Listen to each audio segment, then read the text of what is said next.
to another video. I'm Dr. Gale, and I'm glad you're here to join us today. This is actually one of my favorite topics to talk about because I like debates and I like stirring the pot. It's just kind of the thing I do.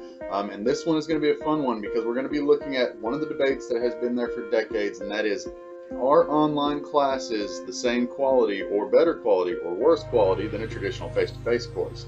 It's something that all designers and all people in distance learning have had to face. Even students that have taken the classes, they've had to face it too. So it's something that is still out there, but let's go ahead and look at the different aspects of it so that if we end up getting into that debate one way or the other, we can argue it from both sides. So with that being said, what I'm hoping you guys will get out of this video is that you'll learn some of the criticisms that are kind of facing online learning and distance learning. You'll also learn some of the ways that we've gone about in the past years of addressing those criticisms. And then we'll look at what is called quality matters, which is one of the specific ways that we've gone ahead and addressed some of those criticisms that we've had. And then we'll just look at the results of that and kind of be able to argue our way through that. So again, what we're going to be looking at here are basically, have we done enough to ensure that the quality is there in our online courses and in our online course design? So with that being said, let's look at the first element and talk about these criticisms that have always been out there. So obviously with the growth of the internet, distance learning took off. So this was late 90s, early 2000s, and kind of throughout the 2000s. Now we still have been fighting that even today, but that's kind of when all this started getting really popular, because again, that's when the online classes really started growing. Now, early online classes, we're going to go ahead and take that bolt. We're going to admit that. Look, they had poor course design. We didn't know where half the things were. A lot of teachers just got thrown into it. We were throwing things up on random web pages. Learning management systems weren't really there at that point. So it's kind of like the Wild West, if you guys will just allow us to go with those kind of phrases that are way too overused. But that's basically what it was. There was no engagement out there. We were focused more on get the content out. So there were maybe a couple videos here and there. A lot of it was text-based reading. Even if you had videos, sometimes we just had to send it to you on CD or something like that because we just couldn't get the videos out on the internet. Now again, gradually all that stuff kind of became more popularized, but we still had engagement problems. Even today we still have some engagement problems where, again, we're more focused on getting content to you, being that person that just gets it out there, the sage on the stage, rather than having the engagement and having the active learning things built in. So it's still a problem today, but it was a massive problem early on. And then the one that most people are just familiar with is if you're on an online class, it's so much easier to cheat because the teacher's not there to watch you. And again, in the early days, yes, this was a popular problem that we had. We couldn't ensure that the tests were taken by the individual student. We couldn't make sure that the papers weren't plagiarized. I mean, there were problems that we had. Somebody else could have written the paper. Who knows? And those problems are still out there, but again, we've had to address them because it was a problem that we had. And then lastly, one that's not really focused on, but I think it needs to be, is we still have the problem of design versus instruction. And in the beginning, we had bad design, but we also had poor teachers. We didn't know how much we needed to communicate. We didn't know how to get the feedback to you guys, right? There were all these problems that we had on the instruction side, not just the design side. And again, today, some of those things still exist, but we've had to do some research to kind of look at how to fix those problems. So again, we know the problems were out there. We'll admit it. Hey, we didn't know what we were doing in the beginning. And sometimes there are elements that still pop up. We don't know what we're doing. But we have grown so much because of the criticism. We took it like we were supposed to. We didn't just shoot it down and ignore it. No, they were legitimate criticisms, so we had to address that. So let's look at some of the ways that we had to address that. Now, first off, we did have to start out at the beginning with some logical arguments. Otherwise, you kind of get pounded like that. You don't want to go back in the fight.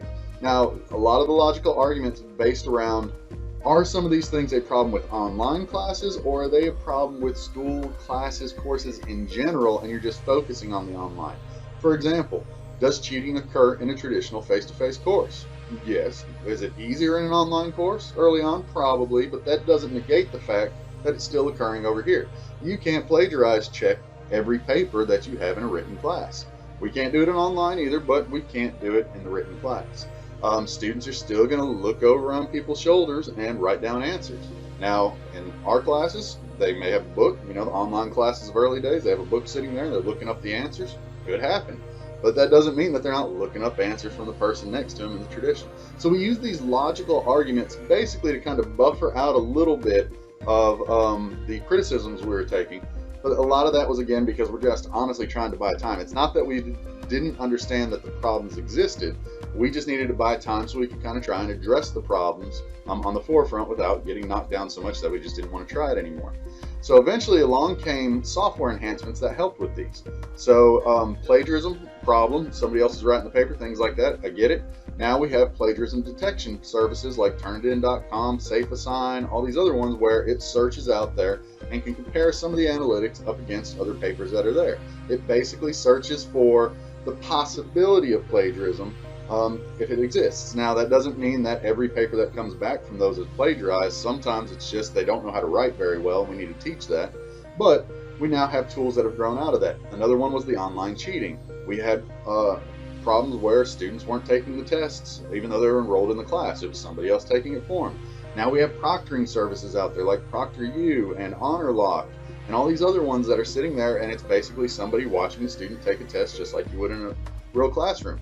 Now on the flip side, that person has to take the test because it's a one-on-one person watching them in certain cases, where in a classroom with 300 people in there or even 20 people, the teacher's not going to be able to watch 20 people. I mean, you're having to scan back and forth. Somebody could be doing the cheating while you're scanning. One-on-one, that's a lot harder to do. Plus, a lot of times those are recorded, so we can always go back and watch to see whether or not that individual student cheated. So again, it was something that we had to address, and technology came along to help us. The implementation and the growth of learning management systems has been huge. It's helped us with our course design. It's helped us organize those files into logical, meaningful lessons online now. It's helped us with some of these engagement and feedback problems, where again, early on, we didn't have any of that. So again, the technology has really come along to help us address many of the criticisms that were out there. Now, we also have teaching strategies that have grown. We know how often we need to communicate with people. We know the things we need to set up in classes. We know how to readjust assignments now so that it's not just us telling individuals that this is the information that's out there. We can now actively have them go seek it out. They can go find it. The internet has basically changed a lot of the teaching profession, especially at the higher levels, of we are no longer the sole source of information in that field. The internet allows them to go out and find it. We have to guide them and direct and facilitate more so than we used to have to, so that we can point them in the right directions to find that information and make them basically lifelong learners rather than you're stuck in my class, here's the bulk of knowledge you need to memorize for the class. So again, these strategies have come about in the past because of those earlier criticisms that now we know how to make them more engaging and more active. And lastly, we ended up setting up organizations because we knew these criticisms would still be there of how do we ensure quality in various elements of the class, especially on the design side. The teaching side's still there, but the design side, we were like, we know we can kind of make a formula to show us what elements have to go in those classes to make sure they're high quality. So we started developing out research and rubrics that would tell individuals, if you're building an online class, this is the way it needs to look. These things need to be in there. So elements or rubrics grew out of there, like the University of California in Chico has one that's very popular. Blackboard had their exemplary course rubric that came out. The big one is Quality Matters out there. All these rubrics were developed to show individuals these are the things that have to be in the class to give your students the best chance at making that experience successful for them. So let's take a specific look at Quality Matters, because that one is a big one. It's the biggest one that was out there. Now, Quality Matters, again, I told you, early 2000s is when a lot of this criticism really started. And so there's kind of a grassroots effort that kind of grew into this, hey, it's a community of we need to get this online thing kind of taken care of. Let's start doing some research. What do you put in your classes? What do you put in your, what's working, what's not? So this grassroots effort kind of grew out, and in 2003 they got a FIPSE grant, which is the Federal Improvement of Post-Secondary Education. So it's trying to make college classes and universities better. They got a formalized grant to allow them to form this organization. I think it was called Maryland Online Incorporated or something at that point. But they're going to formalize out this rubric and formalize out a process that peer reviewing could go about and make sure that these classes are high quality. It's not just me building the class and saying it's high quality. It's not me just looking at a rubric saying it's high quality. It's outside people are going to come in and verify for me that it is a high quality course, at least on the design side. Now, it started out by 2006 when the grant ended, so that's a 3-year process. 154 institutions had jumped on board with, we want to get on board with making these online classes stronger. In 2014, I believe it was, they ended up becoming an individual organization on their own. They were no longer associated with just Maryland Online. They became Quality Matters. It is its own company that's kind of running it out on the side as a nonprofit. By this point now, we have over 1,500 institutions in Quality Matters. It's an international organization. It has grown exponentially. Why? Because the online DL stuff is still getting criticized, so we're still making sure that we give them that highest possible chance of getting a good quality experience. So how does Quality Matters actually work? We've seen the growth there, and that kind of growth says something is working in that process. Well, the basic way that it works is they've created out a rubric. It's gone through many variations over the years now, trying to make it stronger and implement the new technologies, the new pedagogies we talked about that are incoming. So that, again, today they have, I think it's almost like the 6th version or something like that, where it's about 8 standards, and there's sub-bullets in there that tell you these are the things that have to be in the class. So it's a rubric. It's a rubric that you can go down and almost make a checklist and make sure things are there. Now, once you have what you feel is a strong quality class, you can send it into Quality Matters, and they will end up having 3 trained reviewers look at your class to make sure that it is matching up against the rubric elements that say it has to be there. Now, 2 of the 3 of them have to approve each element, and even if you got it right, they're still going to give you feedback. If you got it wrong, they're going to give you feedback on how to fix it, and then you go in and you try the process again and try and make it work. But ultimately, it's not something that's a pass or fail. It's something that they're like, look, the goal of this is to make sure you have a good course. We're going to try and work with you to the end to make sure that that happens. So you get feedback all kinds of from these trained reviewers, all 3 of them giving you this information so you can make the class even stronger. In the end, in order for it to be considered a high quality class and get their stamp of approval, out of that rubric, there's 100 points that you can get. You have to get an 85 or more on those. And there are certain elements that they said are so important on making sure this class is strong that they absolutely have to be in there. So you have to meet all of those elements plus get an 85 overall, and then you can feel comfortable that you have a strong class going in with the design. Now again, this was built for higher education. It started as higher education, but they're even going into the K-12 realm, making sure that those classes are getting stronger because more K-12 things are going online, especially after the COVID pandemic of the 2020s.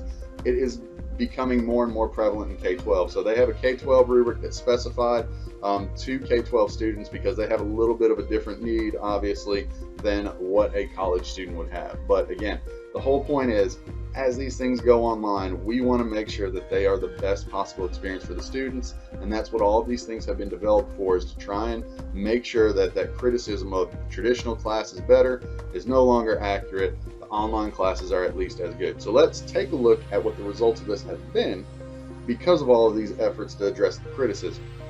1, we have better online course design. Again, the rubrics are out there. We know how to build these better. Instructional design has just come a long way in making these things more engaging, more active for the students, and making sure those elements of strong classes are there. It's better. It is better than it was.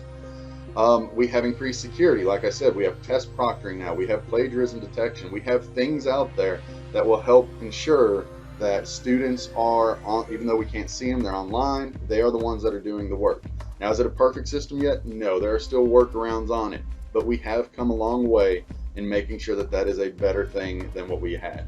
The increased instruction, our instructors are trained more, they've been doing it longer. We know what to tell them to do on the timeliness of feedback, the effectiveness of the feedback that you write. We know how to make them engage with the students better than what it was at the beginning. So it's not just a student hopefully lost out in the wilderness trying to figure out this online thing. The instructor is there facilitating and guiding them in ways that we never were able to do in the early 2000s. It's come a long way. And again, the logic is starting to dictate now that you've hammered us for decades on we are not as good, and we've addressed this. But a lot of these things haven't been able to be addressed in the traditional classroom because it's basically the Goliath up against the David. When you're Goliath, you don't have to go and do that kind of training anymore.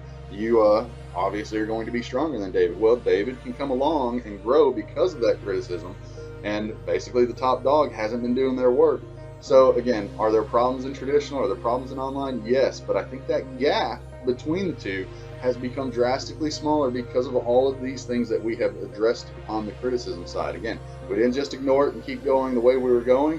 We took those criticisms, we've addressed them, and that has made the gap a lot smaller. So is it better than traditional? I don't know. Is it worse than traditional? I don't know. But I can tell you they're a lot more equivalent than what it was at the beginning of this. I build online classes, I teach online classes, I train on online classes clearly by this video, I proselytize online classes. But when it comes down to the end of the day, if I want to take a class, I'd prefer to be in a traditional classroom where I can banter with other students and stuff. I don't have to be, I can make it work each way, but there's still room for both of those houses. They're not going to, one go away and one stay. But I think we got to get past this whole one is better than the other. The elements are there where any of them can be good in any situation, as long as we put the time and effort and we do what we need to do based on that research to make all these things good. So again, that gap is a lot smaller than it used to be, one way or the other. We will always have people that say traditional will always be better, online is always better for various reasons, but the whole point is the gap is not as big anymore. So with that being said, hopefully we've gotten across to you some of the criticisms that we were faced with in online and instructional design, that type of stuff. Hopefully we've talked to you ways that we have addressed that over time. Showed you a little bit of Quality Matters. Obviously go to their website and hit that up a little bit more if you're interested in it. It's a really good resource on any level to make sure that you're getting the strong elements of course design in your courses. And then lastly, hopefully I've proven to you, or at least argued with you enough, that you have some kind of inkling of belief in you that that gap between online quality and traditional quality in the classroom has shrunk, and we're pretty much on the same level playing field now. Hopefully that's come across to you a little bit too. So that's going to wrap up the video. If you guys have any questions or any comments on it, obviously feel free to leave them in the comments or reach out to us. If you guys want, go ahead and hit that subscribe button, because we're going to try and make more videos for you guys, not only on these type of topics, but any kind of ed tech or instructional design topics that you guys are out there. So again, if you subscribe, those will end up coming to your inbox as we put the new videos up. Any other questions, any other topics you want to hear about, send them to us. We'll be happy to try and address them, because in the end, all we're shooting for is we want to make sure that you have the best chance of making the best quality experience for your students, so that it's better for everybody across the board. So with that being said, we're going to go ahead and sign off. Thank you for taking the time and being with us today. I look forward to seeing you next time. Thanks.